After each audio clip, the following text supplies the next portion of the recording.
So I'm going to go ahead and get started. Good morning, and thank you for joining us for the November Chamber Forum. I'm Judy Hatfield. I'm the founding principal of Equity Commercial Realty, and this year I'm the vice chair of Military and Aerospace for the Greater Oklahoma City Chamber. It's my pleasure to be with you today as we close out the Chamber Forum series for this year with a deep dive into MAPS 4 projects that will have the biggest impact on Oklahoma City neighborhoods.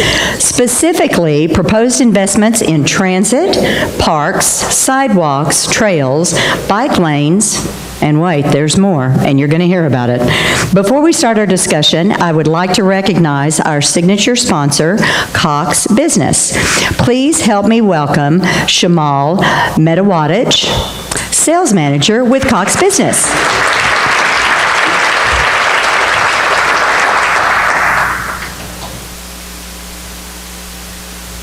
Thanks, Judy. I would like to take this opportunity to let you all know how at Cox, community service is more than just a corporate commitment. It is a way of life for our employees and a part of our company culture.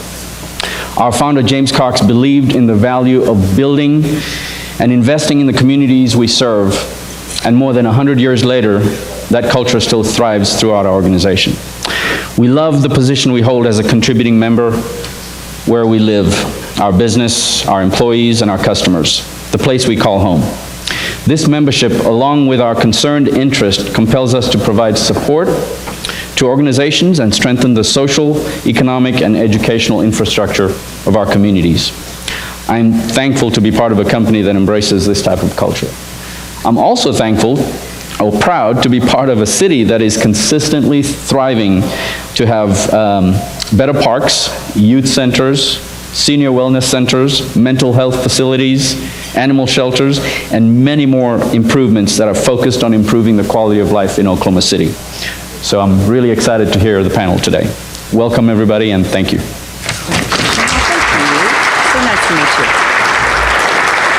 Thank you, Shamal. I'm also pleased to recognize our corporate sponsor, who's ADG. Thank you all for supporting the work of the Chamber. So for the past few months, our Chamber Forum event series has highlighted an area of our community that will be impacted by the proposed positive improvements of the MAPS 4 program when it passes on December 10th. So far, we've learned about the needs of Oklahoma City's youth, the importance of addressing housing for people experiencing homelessness, the impact that MAPS 4 will have on mental health and justice reform in our communities, an overview of the importance of events on the Oklahoma City economy, and the potential of our Fired Up Innovation District. Today, we're going to talk about the aspects of MAPS 4 that will have the biggest impact on Oklahoma City neighborhoods. Our panel discussion will go into these in much more detail. Here are some facts to help us set the stage. Okay, you all know there's 16 proposed projects that are part of the proposal. 4 of them will have far-reaching impacts in every corner of Oklahoma City. Parks with a proposed investment of $140 million, sidewalks, bike lanes, trails, and streetlights, $87 million, transit, $87 million, and beautification, $30 million. When totaled, that's $344 million of proposed investments in neighborhoods throughout Oklahoma City, or 35% of the program's total proposed investment. And that doesn't include other projects that will positively impact our neighborhoods like youth centers, senior wellness centers, or the animal shelter, to name just a few. We'll learn more about how these investments will look with our panelists, but before I bring them to the stage, please enjoy your lunch. I'll be back shortly to introduce our guests. Bon appetit. EMBARK. Jason, if you'll head on up to the stage, please. And Doug Kupper is the Director of Oklahoma City Parks and Recreation Department. And Aubrey McDermid, Assistant City Manager. We are so delighted to have all 3 of you with us today. So please join me in thanking our panelists for their time today as we move over.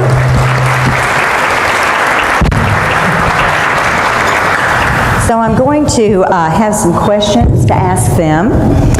I told him I had ammo that we were going to use today, and so I think I've got him scared just a little bit about what questions I might ask, since I never know what's going to come out of my mouth either. So the first thing we'll do is a question that will be for all of them, and I'm going to do ladies first, Aubrey. So let's take an opportunity to brag a little bit on the progress already being made at the city in your respective departments. We know you've had a broad perspective on this, so let's get started and talk about the progress being made in Oklahoma City with trails, bike lanes, sidewalks, and the connectivity between neighborhoods in general. Okay. Okey-doke. You all hear me okay? Okay. Well, I always like to remind people that we're only 130 years old, so we've made a lot of progress in a short period of time in terms of cities and the growth of cities and the pace of things in Oklahoma City. It's an amazing story.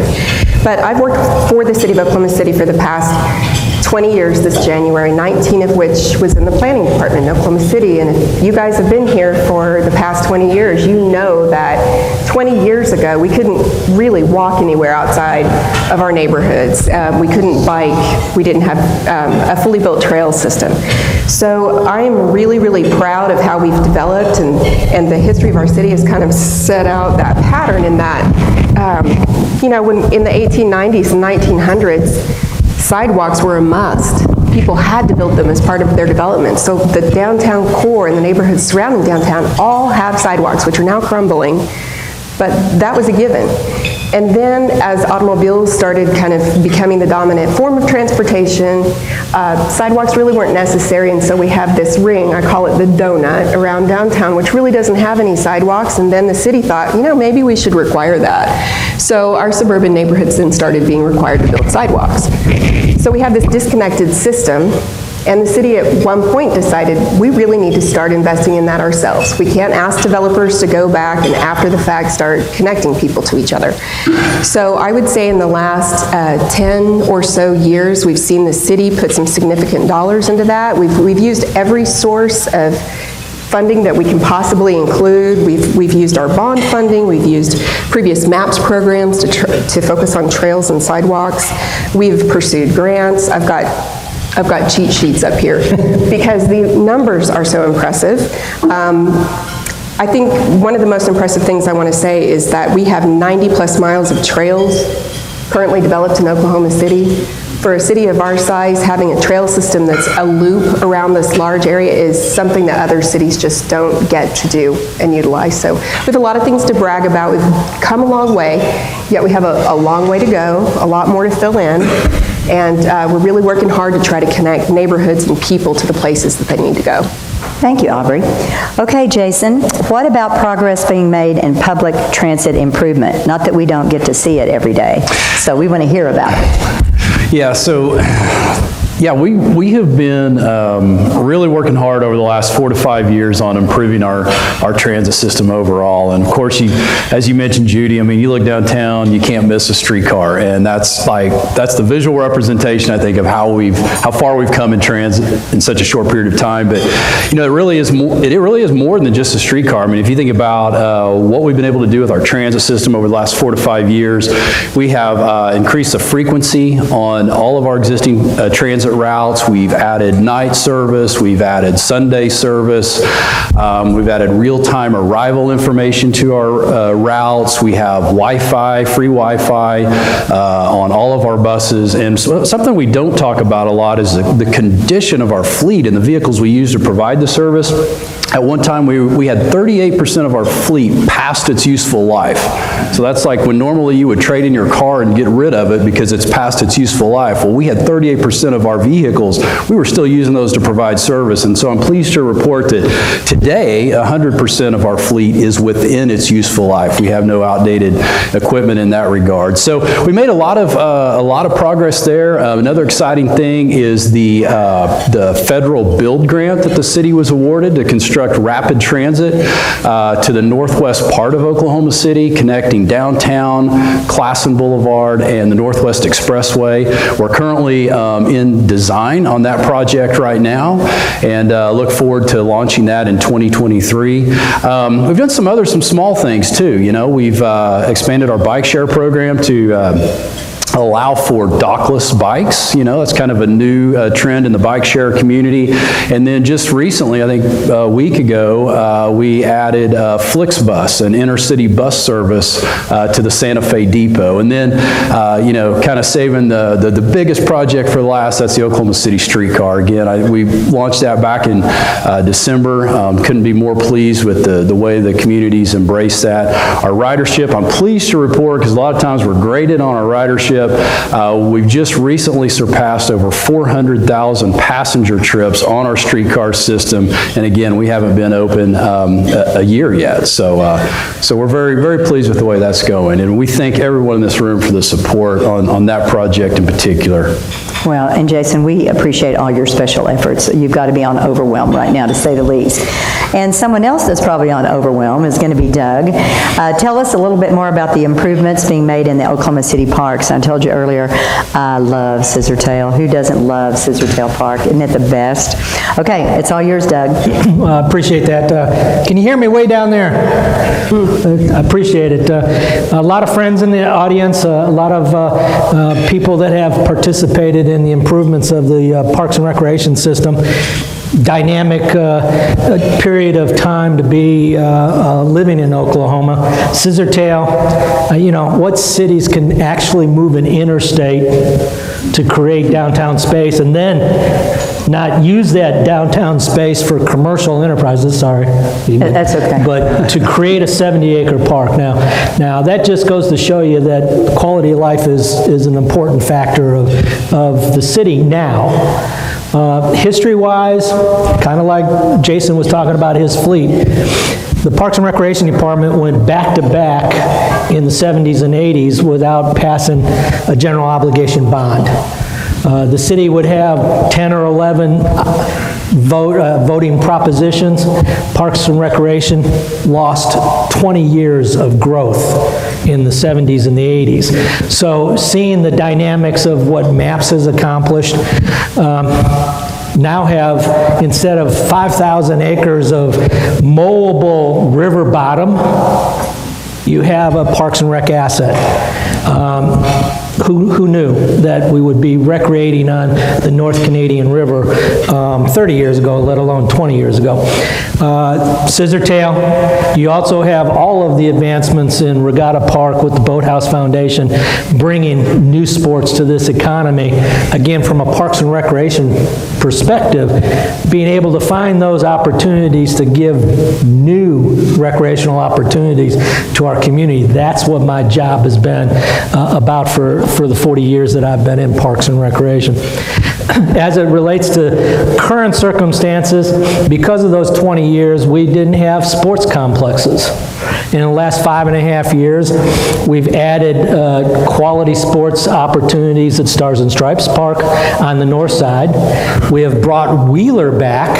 I know there's a lot of people in this audience that probably played baseball or softball at Wheeler down on the river.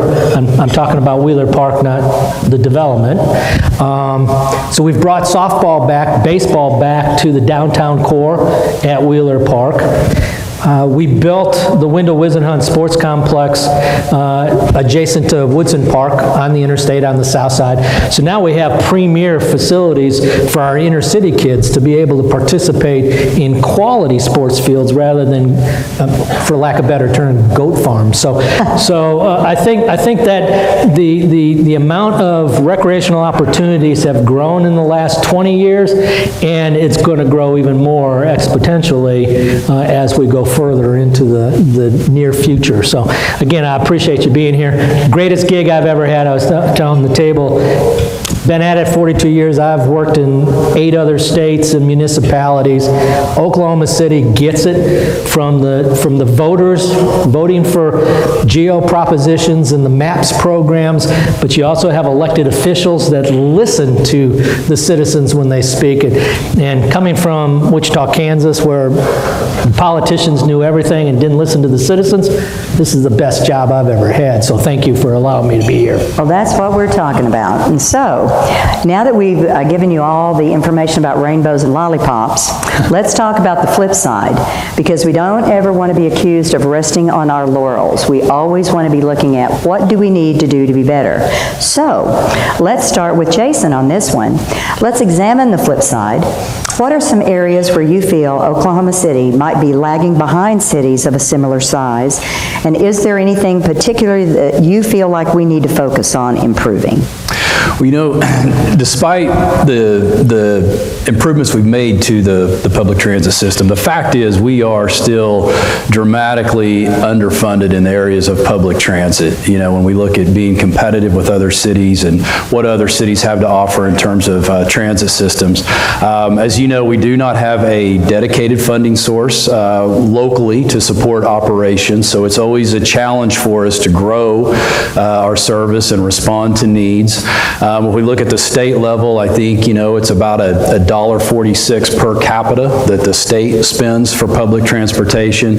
So you know, there is some funding challenges there. So that's one of the main things. But, you know, not to talk, you know, just about money, we also, I think, have to, again, thinking of the future, and as you mentioned, Judy, not resting on our laurels, we have to start thinking about transit a little bit differently. We have to start thinking about transit really in terms of mobility as a service. And so how can we organize and manage different modes of transportation to serve the community? Part of that is going to be robust, rapid public transit. Some of it's going to be new emerging technologies like a microtransit. Some of it might be, you know, partnering with the private sector, the transportation network companies, trying to solve that first and last mile connection. So and I'm talking to myself here as a transit agency, we have to kind of get out of this, we just run, you know, a streetcar or we just run a bus. No, we're trying to provide mobility solutions for the community, and that's really the shift that we have to make there. And then again, you know, we're here, you know, talking a little bit about maps. Well, we are talking about maps 4, and as Aubrey had mentioned, sidewalks and connectivity. You know, that's something too that we're lacking. Even if you just look at it from a transit perspective, we can have all the rapid transit we want, but if people cannot connect to it, you know, from their neighborhoods or from their businesses with a sidewalk or a trail, you know, it doesn't do a lot of good. So yeah, there are challenges ahead, but you know, I think the city, the community, we have a great track record of responding to those challenges and positioning ourselves for the future, and I'm looking forward to it.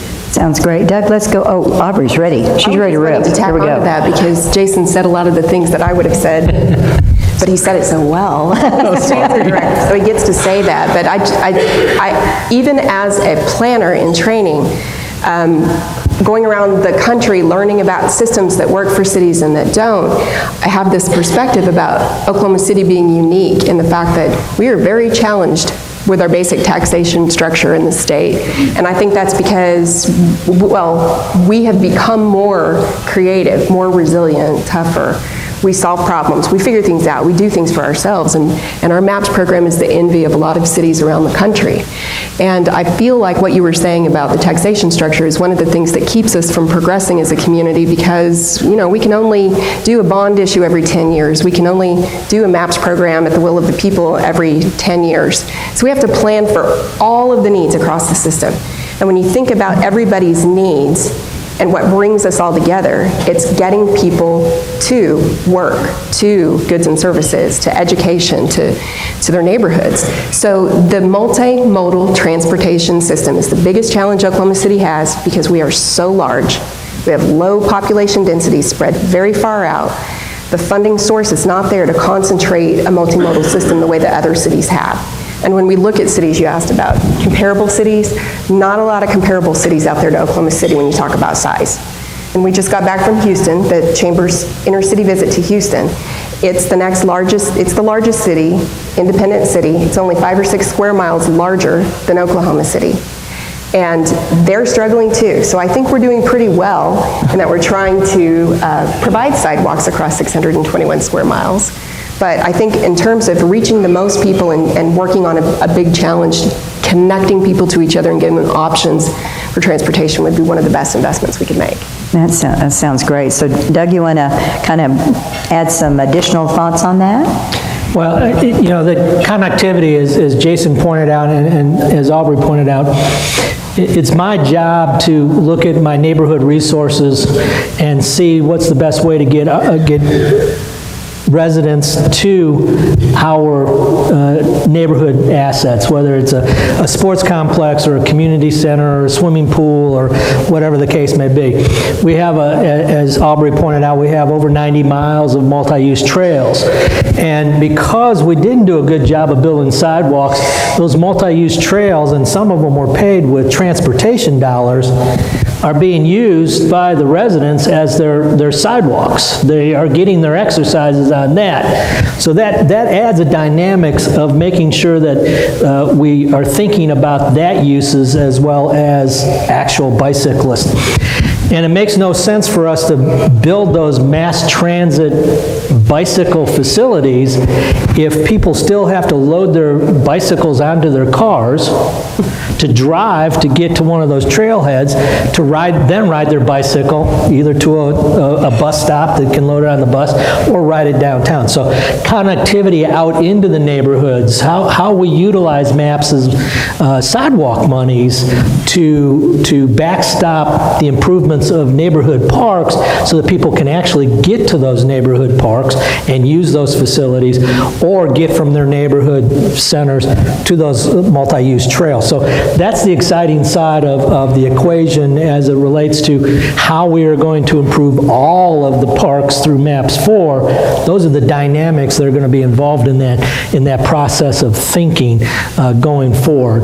What's the number one thing that we're really short of that I'm excited about? I think it's the sports elements that are involved in MAPS 4.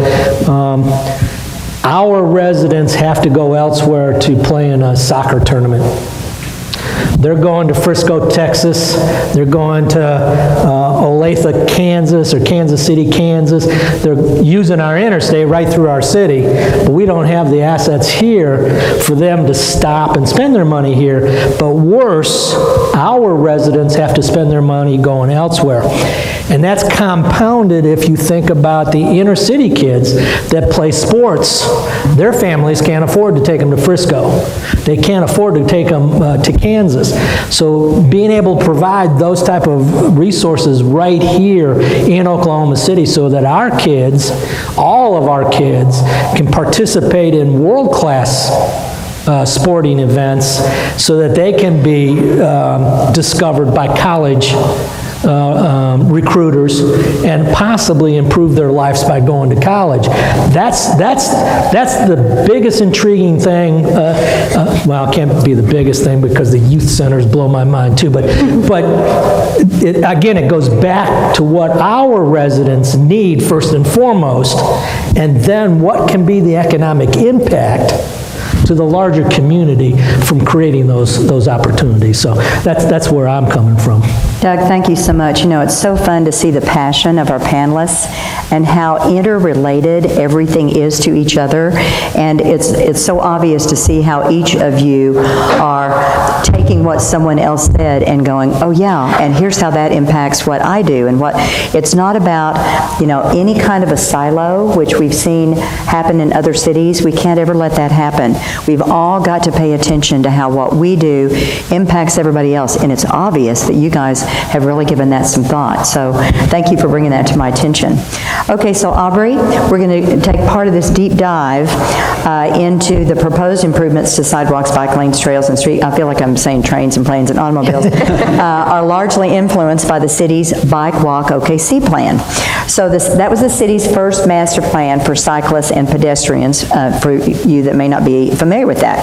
What can you tell us about the creation of that plan, and why was it needed, and what are some key goals that MAPS 4 funding is going to help us accomplish in that regard? Okay.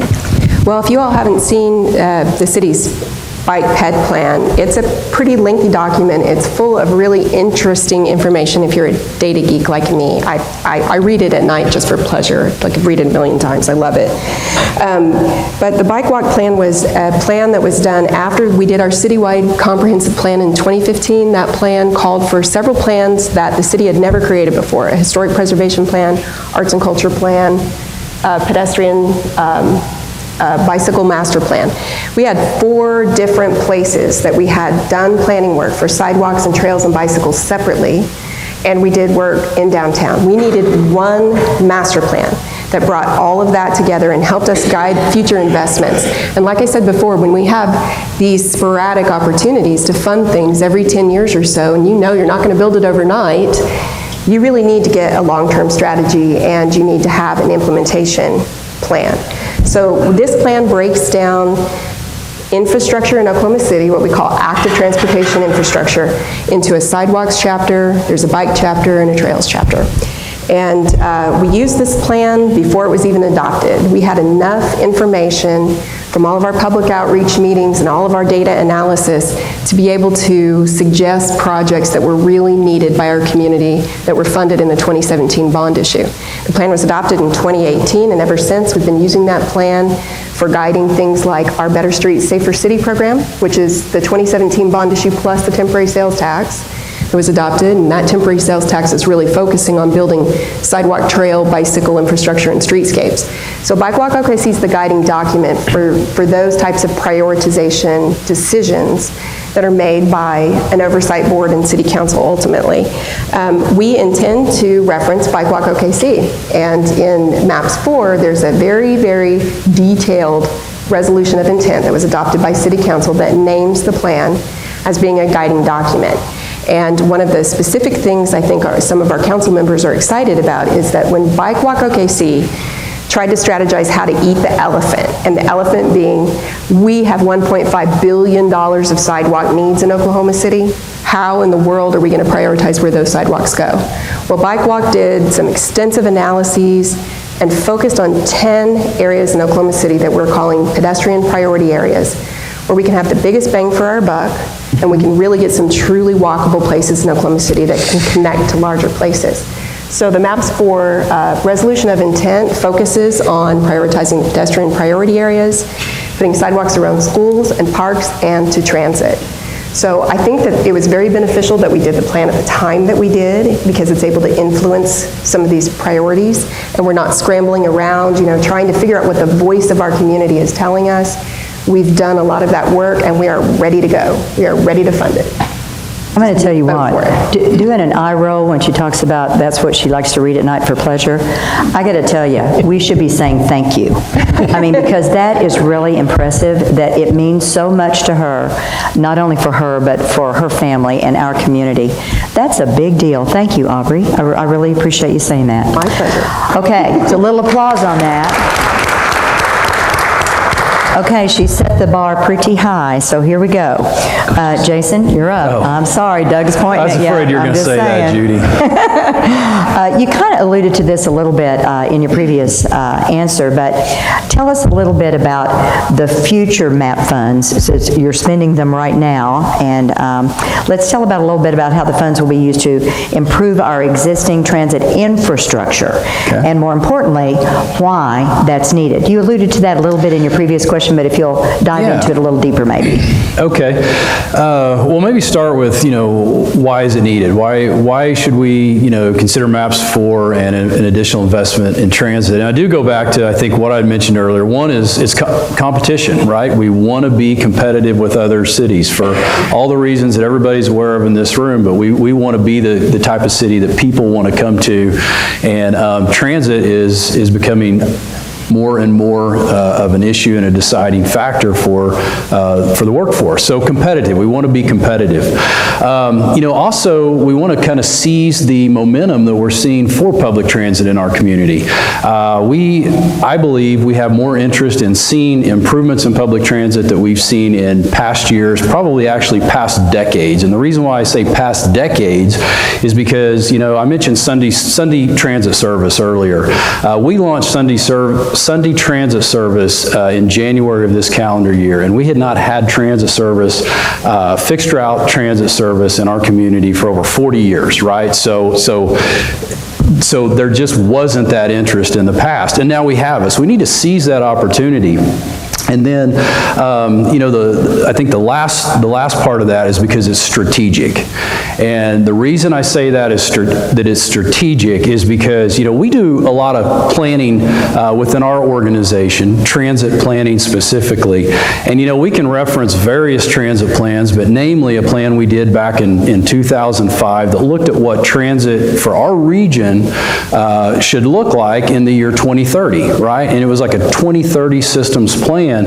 And there was some really robust transit envisioned at that time. High-frequency bus rapid transit corridors, commuter rail, downtown circulator, which we have in the streetcar, an enhanced bus system. And so when you think about trying to be strategic, and again, looking to the future, our transit plans indicate that we need to have a viable, robust transit system within our community to support any of these, high-frequency rail options that are being contemplated and considered and actually worked on by the newly formed Regional Transit Authority.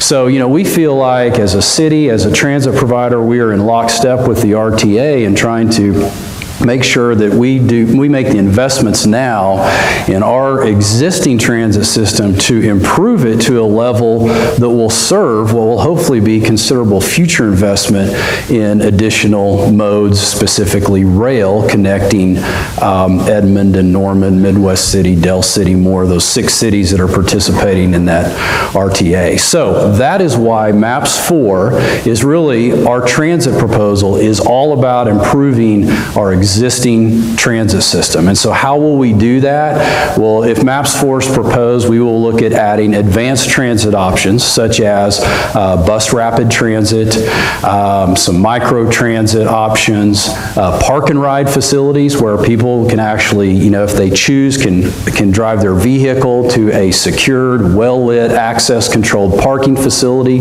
to catch a rapid transit line into downtown or wherever they may be going. We're also looking at adding bus shelters throughout the entire network, at least 500 covered shelters. With the covered shelters we have now, that put us at about half of our shelters within our system being covered shelters with trash receptacles, security lighting, and so forth. But we're also, with the MAPS proposal, looking at traffic signal priority and advanced technology, equipping half of the 491 intersections within our current transit network with this technology that keeps the transit vehicles on time and allows for quicker trips. And it's also safer because we're making less stops. So, that's kind of a look overall at what we're looking for at MAPS 4. There's other nuances, but really the option, the takeaway hopefully is that we are looking to take our existing system to a level where we can position ourselves, again, looking to the future to have a system that can feed and connect to some of these future rail options. That's great. Jason, you've been a strategic visionary in that, and we're so appreciative of your efforts on our behalf. Okay, Doug, I'm rolling into you now. So I'll have to say that although everybody knows about Parks and Recs, we kind of know nothing about Parks and Recs because you take care of so many more things than we think you do. So this is your opportunity to kind of educate us a little bit beyond the neighborhood park. What else does your department oversee? Well, how many of you know that we have 165 plus parks in our community? Kayla, you don't count. You worked in our department. We do now. We have 165 and counting parks throughout the city. So we're already invested in 165 neighborhoods now. So making those neighborhood parks stronger is going to be very important from a MAPS 4 perspective. But what's even better as it relates to MAPS 4, and again, it's looking down the road, and looking at our past, and looking at our future. MAPS 4 has a robust element in there for getting out into the community where we have not had representation and creating new parks. So we're excited about that opportunity to bring parks to the southeast, the southwest, the far northeast, and the far northwest.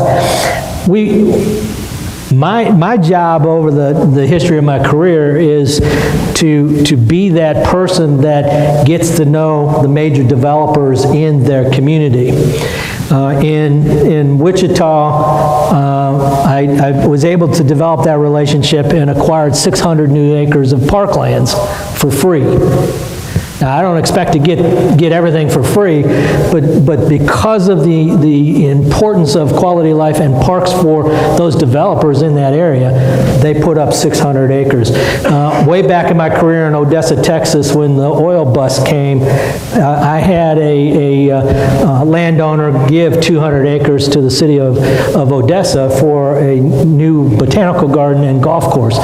So that's what I'm looking forward to from a MAPS, giving me the seed money to be able to talk with even some of you that are in this room about the possibility of creating those dynamic opportunities out in those neighborhoods that might have existed for 20 years, but are going to exist 20 years from now. So that getting out, again, being that strategic and understanding how that works so that we can continue to make neighborhoods stronger throughout the community. So I think that's a big factor of MAPS 4 from my perspective, is getting back into the mode of expanding the parks and recreational opportunities in this community. It's not necessarily means that I will need more of your tax dollars to operate those facilities. The city has been dynamic in creating those partnerships and those opportunities to take on some of these facilities. The oversight still falls upon me to make sure they're operating properly, but you have 2 new recreation centers right now that didn't exist 15 years ago. They didn't even exist 5 years ago.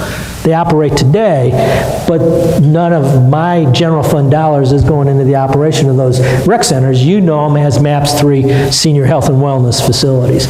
So taking that and growing that partnership, growing that opportunity so we can exponentially capitalize on the funds that are going to come to the Parks Department through MAPS 4. That's what excites me, is to create those opportunities, but quadruple what that reality may be for our community by capitalizing on partnerships and creating new partnerships to accomplish those goals. That's fantastic, and now we've got another stat that we can use when we're comparing ourselves to other cities. I bet we're at the top of the heap on that, so thank you for that, Doug. Okay, Aubrey, another unique project included in the MAPS 4 proposal is the concept of beautification. I'm sure all the women in the audience want to be a part of that. So that's going to include investments that will elevate the Oklahoma City experience for residents and improve our first impression with visitors, because oftentimes what people think Oklahoma City is not what it is when we get here. So we want to make sure that first impression matters. Talk to us about why it's important and what we can expect these beautification efforts to look like when MAPS 4 passes. Sure. Well, through the course of our conversation today, I may have implied that I'm a worldly traveler, seen all these other cities and understand all their dynamics, but I'm going to out myself right now in that I've lived in the Oklahoma City metro area my entire life, and I really didn't even start traveling until I was an adult and a professional and had a family.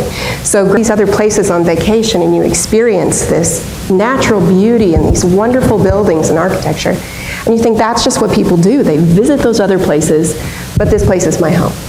I didn't have that expectation as a resident of Oklahoma City that we could be beautiful. And if you think about it, in Oklahoma, we're brown most of the year.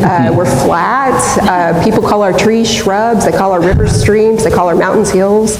We have a lot of natural beauty challenges to overcome, so we have to work really hard at making it beautiful. And when you think about your experience in other places and you have an impression of a city, it's memorable, you want to go back, you want to take your family there, you want to spend your tax dollars there. We want a part of that. We can have a part of that. It's really, really important for us as citizens too, for us as residents of this place, to love our home and be proud of our home. And if you've ever had that feeling when you're somewhere on vacation and you just think, I feel enriched by just standing here in this environment. We get to feel that way in Oklahoma City now, and think about how far we've come since that first impression of American Airlines or United Airlines came, that sparked the whole MAPS thing. They left our community because they couldn't imagine their employees living here. Think about what if they've seen Oklahoma City today, and that was 25 years ago, and think about the opportunities we have in the future. So MAPS 4 envisions putting that money in strategic locations, in corridors that lead to the airport where you get that first impression, on major district gateway entrances to announce this is a place, I want you to remember me, I want to be unique. $30 million going into that beautification effort with, again, very strategic locations written in that council's resolution of intent. It also anticipates setting aside some operational funding, and the beautification element of MAPS 4 is unique in that the operational funding is meant to staff 2 positions within the city, and that is their job, is figuring out how to leverage our resources with that $30 million to get community partnerships and grants and work together in the community to clean it up, keep it beautiful, and do interesting things. It's not just landscaping, it can be public art, it could be monuments. There are some very specific ideas for bridges and overpasses to make them look a lot better than just these cages that people have to walk across a highway over. So I really think that that $30 million could be stretched into much, much more and make a significant impact on how we feel when we're moving around our city and how other people feel when they come here, and they're going to remember us and they're going to spend money here and come back to visit with their families. That's right. We want them to have that aha moment, you know, from the minute they step onto the Oklahoma City land. So we've been rolling around pretty quickly. We're going to have one last question for all 3 of you.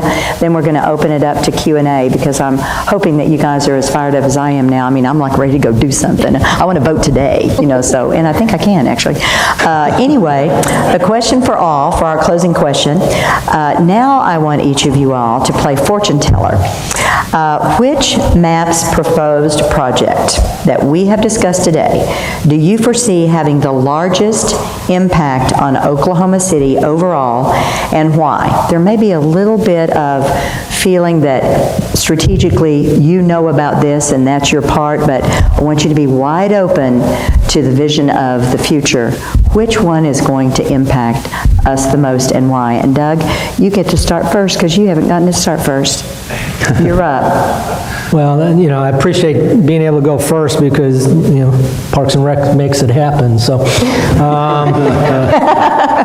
we need Jason to get people to the parks, but that's where it happens, is Parks and Recreation. I think the single biggest thing that I think will make MAPS 4 really resonate into the future is the neighborhood elements that are involved in MAPS 4.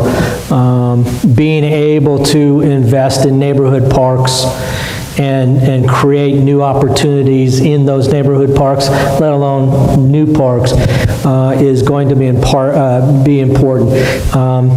Beautification of those parks through $1 million worth of trees. Beautification of those parks and giving something back to the communities through $500,000 worth of community gardening so that maybe we can attack some of the food deserts in our community through those efforts.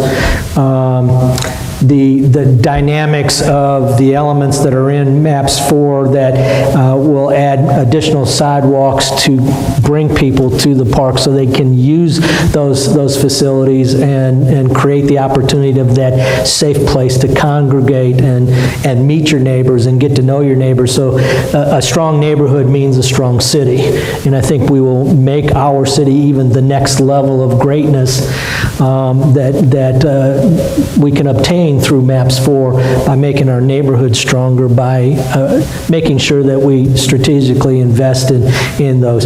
Capitalizing on the partnerships that we have existing for caring for our parks or improving our parks.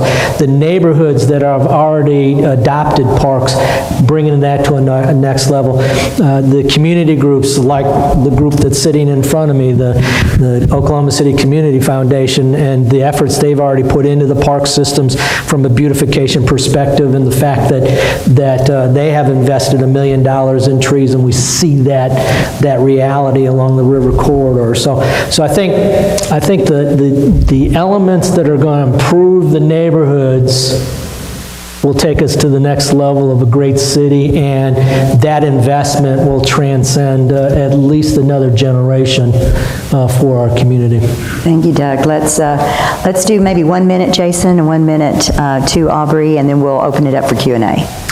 Yes, so, I got to take a deep dive into transit again, but in 1 minute. But, I do think it's one of the most impactful projects in the MAPS 4 program, and it goes back to what we've been talking about all day, and that is connectivity, okay?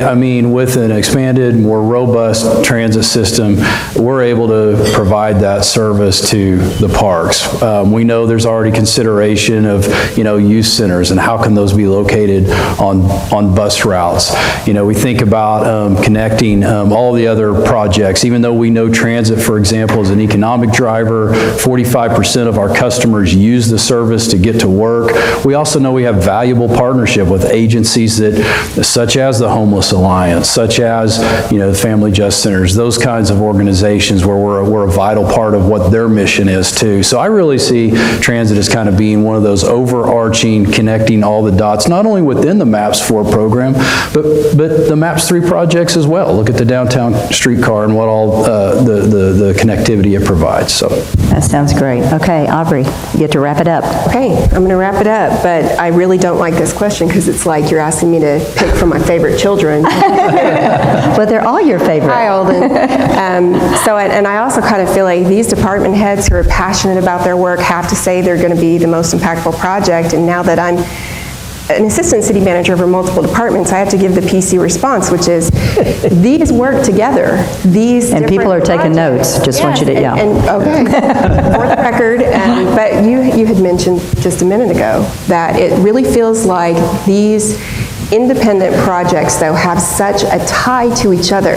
And I think when you think about building out the city, you can't do one thing without the other. We can't have transit stops if you don't have sidewalks to connect to them. You can't have a park system unless people are able to access it and enjoy it. And I think at the bottom line, if a community is disconnected from their day-to-day needs and from their quality of life amenities, the community is not going to be healthy, the city is not going to succeed, economic development is hard to capture. So these may be kind of underlying, under the radar, not the big sexy original MAPS projects, but this machine of building connectivity throughout our community makes us so much stronger when we do all these things together. And aside from the neighborhood needs, which I think it's time for Oklahoma City to look at neighborhoods and put money back into neighborhoods, I'm also just really excited about the complexity and the comprehensive package in the MAPS 4 program itself, connecting with human needs. And I think if you are investing in individuals, the cumulative effect on the community is amazing. And so I'm really, really proud that we are tackling human needs, social needs, neighborhood needs, economic development, all the quality of life stuff in such a diverse package of MAPS 4. So is that politically correct? Well, I think the answer, don't you think the answer is all of the above? Okay, let's go with that. Okay. And first, we're going to do some Q&A, but I just want to thank you. We're going to thank you more than once, but great answers, right? A lot of passion up here. Okay, so at this time, we want to hear from the audience because I know we're going to have about 6 minutes of Q&A. So what questions do you have? There's going to be someone from the chamber that has microphones somewhere. There we go. I see you. So raise your hand if you have a question, and the chamber staff member will come by and give the opportunity to speak into the mic so we can all hear you. They've been so good about going into this deep dive we talked about in the very beginning. We may have answered the majority of the questions. Let's see. Are there any other questions out there? Here we go. Nancy's got one. Doug, why don't you tell us what, if we could get our parks accredited, what would that mean? What kinds of things, additions are we talking about? The National Recreation and Park Association, what Nancy Anthony is talking about is the National Recreation and Park Association accredits parks and recreation departments across the nation. What it might afford us if we were accredited, and we are working on getting accredited, is grant opportunities. It gives us more credibility with philanthropic foundations across the nation that their sole purpose they were set up was to invest in parks and recreation. Gives us more of a leverage to try to acquire some of those outside dollars to continue to improve our opportunities. Good. Other questions? You see one over there? Okay, there we go. Hi, this is about the EMBARK transit mostly. So I've grown up in Oklahoma, so I understand I need to get in my car and be able to pull up to the front door of where I'm going. But I've also had the opportunity to live in Europe where everybody takes mass transit and it's very common. And I had a couple exchange students come fly into Will Rogers, and they were going, one was going to Norman, one was going to Stillwater, and they're like, so what train do I take to get to my university when I land? And I guess my question is, how can we encourage people to kind of see public transportation as an option that everyone can take here in Oklahoma, and it's not just for a certain type of downtown person or anything like that? I think the first thing I would recommend is if you're not a regular transit user and you don't use the bus system, then you've got to try the Oklahoma City streetcar system. That's where you start, right? Because that is our most frequent transit. It's a limited service area. We have real-time information at the kiosk, so it's the easiest one to use. So start there by using public transit in Oklahoma City. And what I think you're going to find is you're going to find community within that system. I cannot tell you how many times, like, I'm at a platform or I'm on the streetcar, and you guys, if anybody's, I don't know how many people in the room have used the streetcar system, but you've seen this. People just start talking to each other, right? I mean, you don't know who this is next to you, but you strike up a conversation. And so that's what I would encourage you to do, because what you're going to find is you're going to find that on our traditional fixed route system as well. It's a little, it's a little bit different, but there's still that community aspect. And again, transit is about primarily getting people where they need to go to work and play, and we know from our surveys, most people use our system to get to work. So we're leveraging those assets in that system to help drive the economy and get people where they need to go. So try the streetcar, be a pro at that, and then call me up and we'll go ride the bus together. And once you experience life without road rage, you're all about getting on the train and reading your paper. And depending on where you sit on the bus, you can squeeze in a little nap, depending on how far you have to go. Sounds like he's done that before. Okay, are there other questions? Here we go. Steve's got one. Who's closest to him? Right behind you, Steve. As a child, I grew up visiting an existing park southeast of 63rd and May. The park's still there, but when I was a child, I went to the youth center there. There was a pool, there was a building, I did arts and crafts. Of course, it's been demolished. A lot hasn't been said about the value of the youth centers we're talking about. Can you guys talk about the value? I was on the impression that there was a session on the youth centers. The youth centers, is, I think from a strategic planning perspective, people have misrepresented at-risk youth, the term at-risk youth. It's been my experience in 40 years in this business. I'm sorry? You were an at-risk youth when you were there. Anybody from the age of 12 to 18, it doesn't matter what size house or homeless or whatever, any child between the ages of 12 and 18 is an at-risk youth. Some of them have access to things even more when they have money available to them. So these youth centers that have been proposed are exciting because we think that we can help provide the family unity that is lacking in some cases in a family grouping. There are at-risk youth that come from two-parent household, 4 siblings, they feel alienated because, maybe they aren't getting enough. We hope to be able to provide that level of service to the youth of our community, no matter where they come from. We want to make sure that if they have needs, fundamental needs, clothing, food, that sort of thing, that they can get that type of opportunity at these youth centers that are going to be created. We want to try to sever the connection between 5th graders and the 200 gangs that are in Oklahoma City. We want to affect that change that early in life. We don't want to forget the high schoolers. We want to try to draw them back. We want to try to give them the opportunity. They may be feeling alienated just because they're 13, 14 years of age, and that's what we do when we get to be that age. We want to give them that unity. We want to be able to bring partners in that can get them to the services that they need to make their quality of life better. I want to take it to the next step, and while those older kids are in school, I'm going to have a building. So let's make this an early childhood development type center.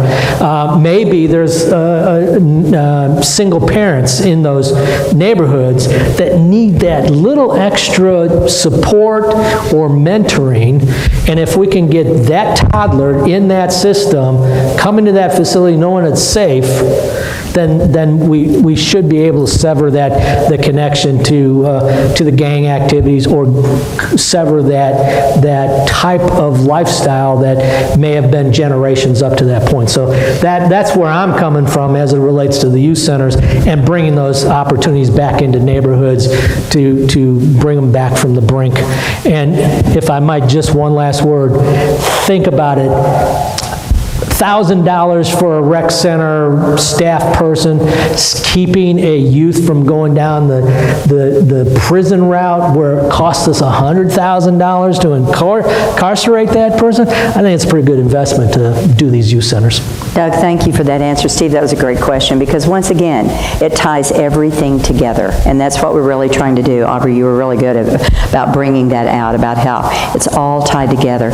And that's one of the greatest things about Oklahoma City, is we all work together, we play together, we smile together, we talk to each other. It's the big friendly, as Ray Ackerman so brilliantly said back in the day. So I think that is what we were trying to do today, was tie together the impact of neighborhoods as we visit about that. So let's give our panelists a round of applause. Haven't they been terrific? So I'd like to again thank our signature sponsor, Cox Business, and corporate sponsor, ADG, for their participation in today's event. I hope this series of programming for Chamber Forum has enlightened and educated you about why you should vote yes on December 10th. Why you should vote yes on December 10th. Does that have a little ring to it? Okay, well, let's make sure that we've got that little jingle in our head, because the 16 projects included as part of MAPS 4 will continue to make a positive change in Oklahoma City for generations, not just today, and they are the next step to continuing Oklahoma City's growth. Right now, the most important thing you can do for this campaign is to make a commitment to go vote. Apathy is what kills beautiful opportunities. Our biggest concern is that people will assume that this initiative will pass because they have in the past, and everybody thinks they're great, and they don't need my vote. Yes, we do. And we need you to take people to the polls to vote. Check your schedules. Put it on your calendar. Make sure that if you have employees, give them time to go vote. Put a raffle together and say, hey, you win dinner at somewhere. I better be careful because I don't want to say one and not include everybody. Bast, we'll say that, or maybe lunch at Bast, so that they have an opportunity to really want to get out and vote and know that it's important, and that you as an employer care. And we do. And we have one of the biggest influences on our employees of anyone, because they know that paychecks are signed, but hopefully we are good employers, and they're important to us, and we want to make a good future for them. So go to the polls on December 10th. It does matter. So if you're looking for ways to support MAPS 4, you just want to learn more about the projects, you can get all the details on loveyourokc.com. Easy one to remember. remember.